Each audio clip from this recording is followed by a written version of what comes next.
নিষেধ করবে না। তুমি যদি না পড়ো সমাজের কেউ তোমাকে বাড়ি থেকে তাড়িয়ে দেবে না, তোমার বাবা তোমার বাড়ি থেকে তাড়িয়ে দেবে না।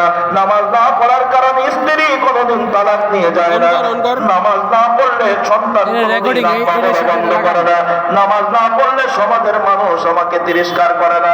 একটু কথা আওয়াজ দিয়ে বলেন ঠিক না বেঠিক?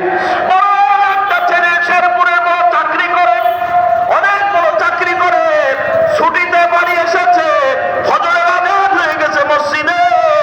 বৃদ্ধ বাবা 60 বছর বয়স, নামাজ পড়তে যাবে, ফজরের নামাজ পড়তে যখন বাবা বের হয়, এমন সময় মা যেন ডাক দিয়ে বলে, শোনো আব্দুর রহমান কিন্তু রাত 2টায় বাড়ি এসেছে, ঢাকা থেকে বড় চাকরি করে, আসতে করে যেন খোকার ঘুম ভেঙে না যায়। তাহলে আপনার আমার সমাজে আমার মা নিজে উঠেছে ফজরের নামাজ পড়তে, আমার বাবা নামাজ পড়তে যায়, যুবক ছেলেটা ঘুমিয়ে থাকে, আমার মা বাবার কোনো প্রতিক্রিয়া নাই। এতে বোঝা যায় আল্লাহ তাআলার এই